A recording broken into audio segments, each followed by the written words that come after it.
Hello and welcome back to another edition of The Creative Quarantine, born out of necessity and fueled by imagination. And this week, we're taking this and making paper. All right, let's see what we're gonna need to do that. This week's list is a little bit different. This one breaks down into an essential list and an optional list. And some of those things could go back and forth depending on how you look at it. So you could buy a mold and decal from Amazon and have that shipped to you. Yes, that does make it easier, but we're trying to do this with stuff that you have at home. So first thing you're gonna need is a metal hanger and a pair of pantyhose. I raided my wife's pantyhose drawer and we're stuck at home, so until we can go out again, hopefully she won't notice. You're gonna bend that hanger square and stretch the pantyhose over it. And believe me, this works great. You're going to need a tub. I went through and used an old kitty litter bin, washed it out, works fantastic. You're gonna wanna have a blender. Makes things way better if you do that. You're gonna wanna have lots and lots of towels. Let me stress, you cannot have enough towels for this project. A sponge works great. I don't have one of those right now, so I'm actually using even more towels. And of course, to make paper, you're gonna need either paper out of your shredder bin or junk mail. If you have a lot of reds and yellows, that's gonna dye your paper and make it go that route. If you have a lot of stuff out of your shredder bin, you're gonna go slightly off gray color. If you have a lot of things that are heavily printed, like the security envelopes, those are gonna make things go a bit more towards the dark gray paper. So an essential is household scissors to be able to cut all of that up. A paper shredder. Believe me, those help a lot. Later on, after you have your paper made, one of those things that really helps is your iron and ironing board. And with that, you're also gonna want parchment paper. So on that optional list is some type of a strainer.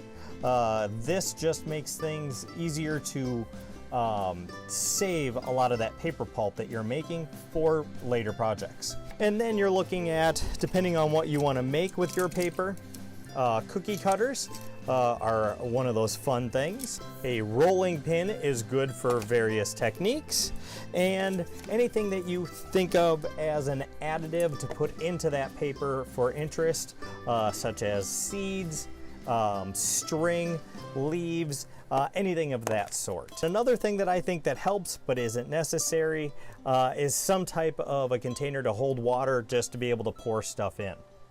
All right, now that I think we've covered everything, let's see what we can create.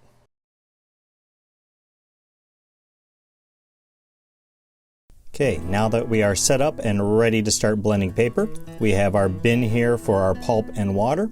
We have our blender, and of course we need paper. So I put it through the shredder, and then I took my household scissors and cut it up into even smaller pieces. And then I put it in a pot with water to soak overnight. Soaking takes a lot of the strain off of your blender. You can just put paper and water in there, but it takes a lot longer to get it into a good pulp. So you can see that the paper wants to clump together. Break it up just a little bit. Again, to make it easier on your blender. Add a little bit of extra water to give it some solution to blend into.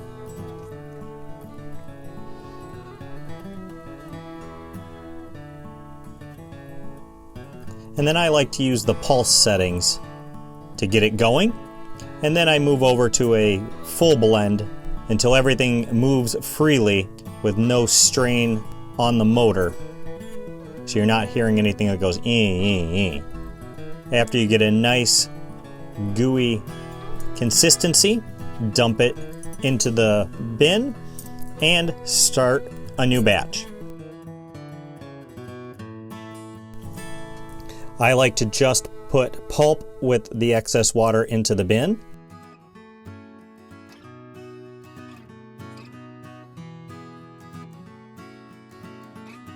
Now that you can see that we've done a lot of blending, we now have a bin full of more pulp than water, and we want to be able to have the paper pulp float in a solution. So the last part I do before the blender is done is I put just water in there, blend it up to get all that excess pulp out, pour it in there, and then play with it to find that proper consistency. So I'm adding more water so that way when we agitate the pulp, there's something for it to actually be suspended into. This is one of those things you may have to play a bit with to find your proper consistency.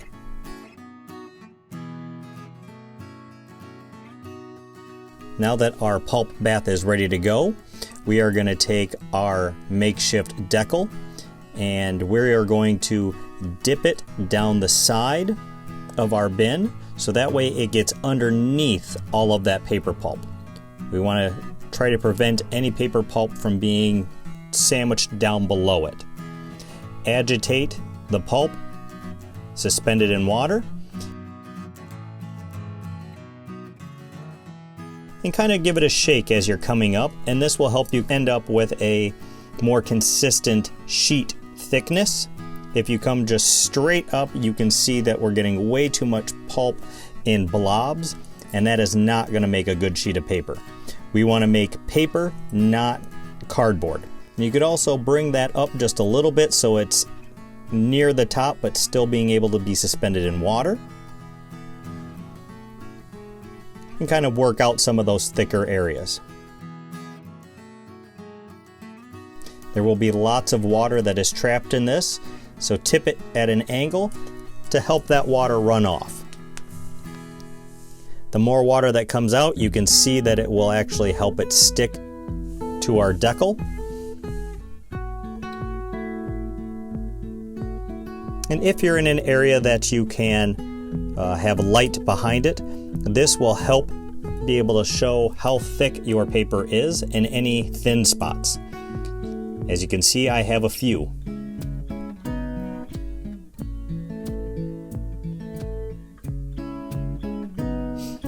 I can work a little bit of that out when we move it to our cloth for drying, but we want to try to have as consistent as possible at this point. Just makes it easier.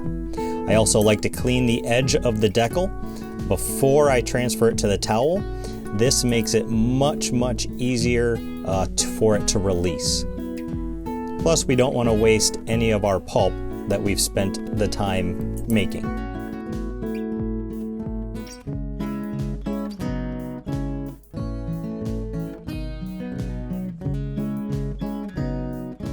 Last little bit of water out. And now, because it sticks to the decal, we smooth out our towel, we can flip it right over, and now this is where we take a cloth. A sponge would be ideal, but I have a towel that I will be pushing down with even pressure to try to get out that excess water. This is where we're able to kind of push those thicker areas into the thinner areas, but still does not work nearly as good as having a consistent sheet to start with. So we're also compressing down all of that paper pulp fiber, which is helping our paper to become stronger and stay together. You can wring out your cloth or go to another one to help suck up any excess water in there. Being careful to keep your decal on there, but you can see now that it was dry enough to release. And now I'm going to put it back on because we are going to want to flip it over to transfer it to another towel that is drier to help speed up that drying time.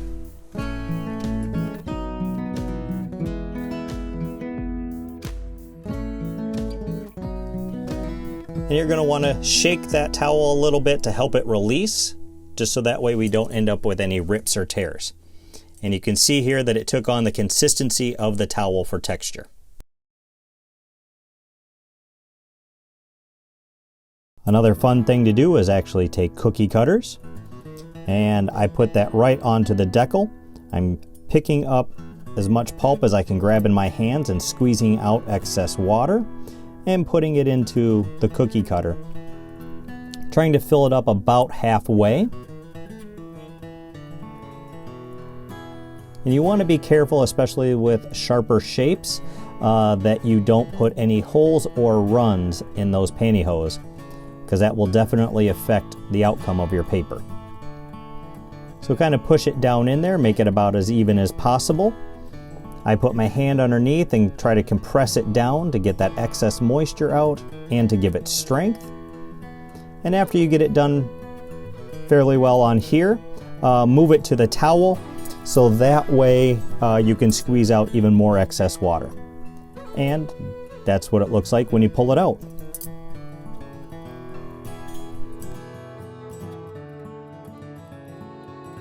Another fun thing that you can do is add seeds to your paper.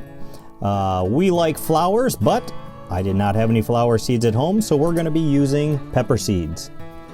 So I have my decal under the water. I bring it up so I can have that pulp on top.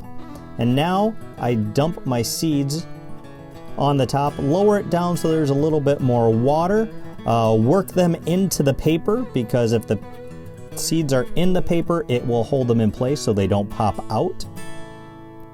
Kind of working them in, making them more even throughout the paper.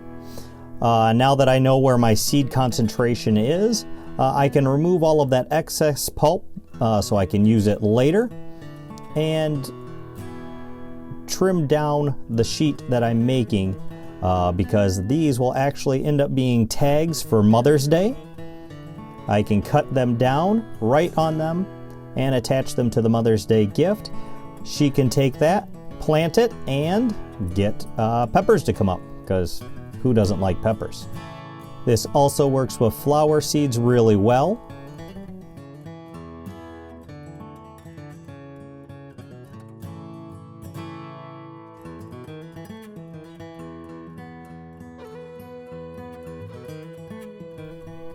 And as you can see, the seeds are in the paper.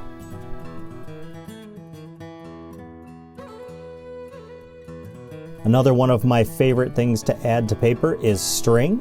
I like to go with brighter colors, so that way you can kind of see it and it looks more intentional. Cut them down into different size lengths. Put your decal underneath, agitate the paper pulp, and you can see here that we're getting thinner, so there is more water in there than pulp. This does help at times to create a more consistent sheet that is a little bit thinner. So now that we have that there, it's calmed down a little bit. We take our strings in varying lengths, some short, some long. Shorter pieces are a little bit easier to avoid that clumping, but this is where you just spread them out. And just like the seeds, we want it to be in the solution itself. So as we start to pull up, agitate a little bit. You don't want to do too much because you still want to be able to actually see the string colors come through. And depending on what you're doing with your paper, this does add quite a bit of strength to it also.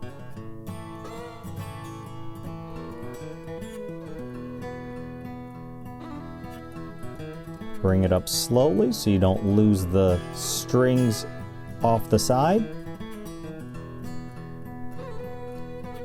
Again, get that excess water off.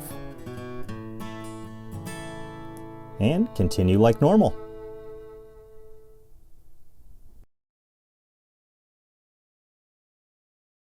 Now that we're done making paper for the day, and we've spent all the time prepping that pulp, we don't want to waste any of it.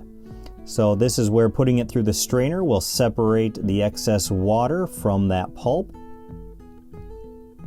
And we can make ingots, so it will speed up your paper making process next time. So all of that pulp that's in there, scrape it, helping that water to drain.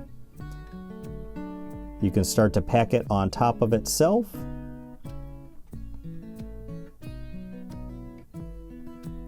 Squeeze out as much water as possible. So you end up with a ball.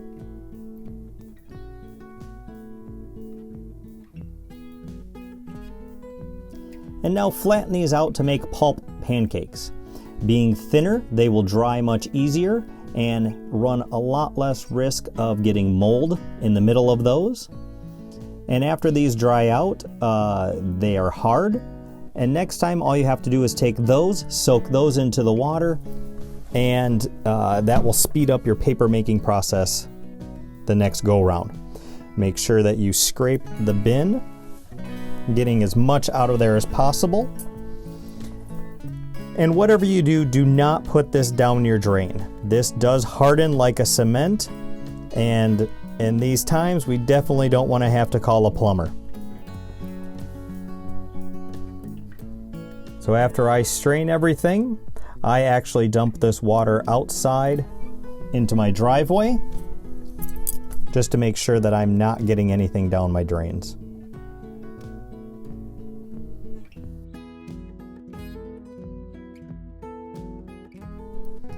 Okay, so this paper has now dried for around 24 hours, and it has enough of the moisture out of it for us to be able to move it around, but it does have a very rough texture to it. So if you want smooth paper, I went through, cleaned off the counter, which is a nice hard smooth area, and I'm taking my rolling pin. And I am going to lightly roll across. Make sure you don't push down a lot because we don't want to ruin the paper. And you can see immediately how it smooths out that texture, along with being able to soak up the water onto the roller. Go in all directions. This does help compress it down. Carefully lift it up, flip it over, and get the other side. And now set this off to the side so it can continue to dry.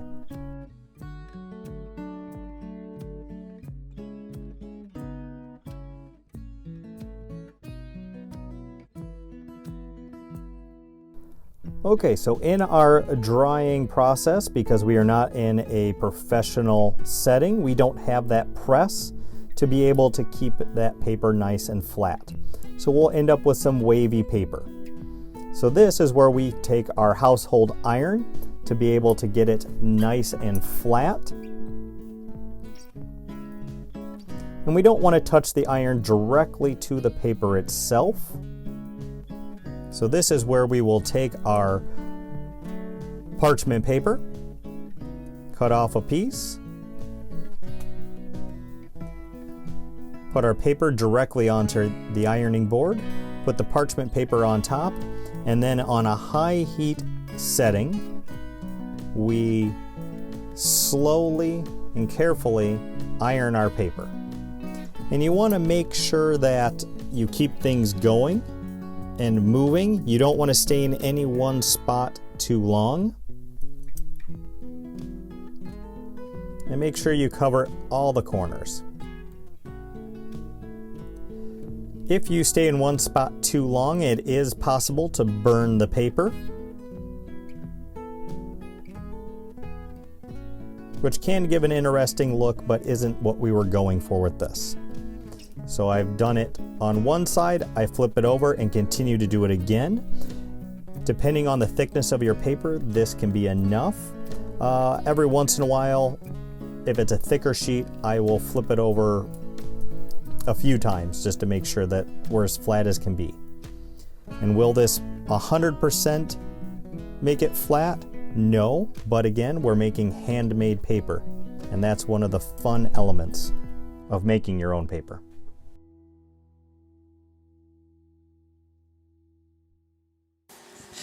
All right, now that the hardest part is done, at least for me, the drying time. So now let's take a look at some of our results. What are we looking for? We're looking for pages that are consistent in thickness and color, depending on the project that we're working on. So these did pretty well. This one has a little bit more texture or tooth to it, but I'm quite happy with them. All very even in thickness. So depending on the type of project that you're doing, there's a couple things to keep in mind. This edge right here and this edge here are what they call a decal edge. That's the edge that naturally comes out of using the mold and decal. Ours is a little bit different than what you would get in a professional model, but you still kind of get that natural edge where it's a little bit thinner, wavier, and it just has a lot of interest to it. The paper that we make is not always the right size for the project that we're working on. So what do? We can take a straight edge, put that down, and rip up the piece on the outside, and that will give you a nice straight line that is very similar and close to that deckled edge. And then the other edge is a cut edge that is going to be nice and smooth.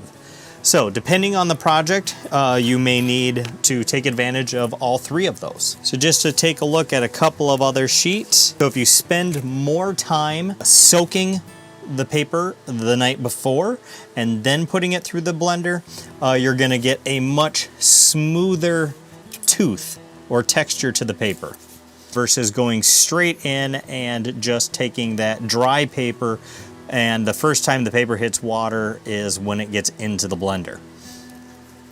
You can see much heavier texture on this paper. So these are a little bit thicker, heavier tooth. This is one that went through with the soaking, and I rolled it, and you can see that it's much smoother. These were just some other examples of how smooth they can get with taking the rolling pin to them after they've been drying for about 24 hours. So this is what happens when they get really thick and start drying. You kind of get this desert drought cracking to it. Interesting texture, I like it, but very thick. Almost something that I could use for a cover. If you go back to that natural egg dyeing, this was one where I actually took the purple cabbage, boiled it down and put it in there. It didn't have a lot of time to sit in the solution, so you can definitely tell when we go to a whiter one that it's definitely a darker blue color. And I thought it was very interesting that I got this dark blue right around the edge. So what are some of the other fun things that we can do with the paper? So a piece breaks off, what can you do? You can take thread and sew it back on, which means that you could also do designs, write words, and just have fun with playing with thread. These were a couple of different sheets that I had done using thread in the bath, the Pulp bath. This one you can see that was the string that we put into it, the twine. It coated it very well on both sides. It's in there really well. So this is something that I could play around with if I wanted to try to make some type of a package with being able to tie it up into like a bow. Just things to play around with and have fun. All of those pages there I had ironed so that they are relatively flat, not perfectly flat, but relatively flat.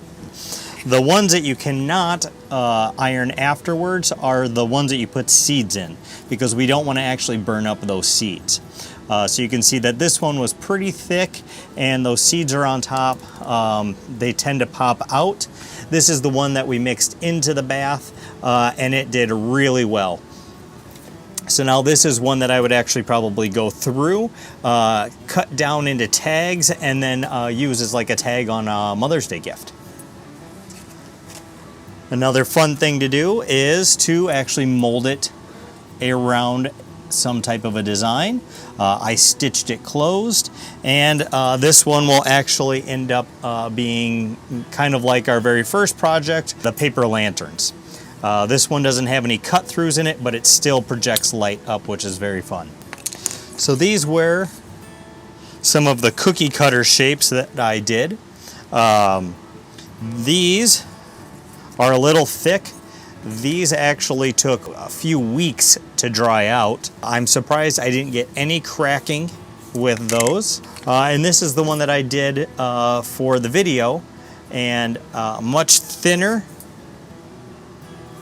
And I'm very happy with this. This is something that I would actually like to put seeds in and then go through and use it as a tag. And don't forget to make sure that you save those pulp pancakes for later projects. Thank you for joining me on this journey of paper making. And if nothing else, I hope you found a much more satisfactory way of getting rid of that junk mail that arrives at your house. And please experiment with this, have fun with it, and you know, as always, share those creations with us on our Facebook page.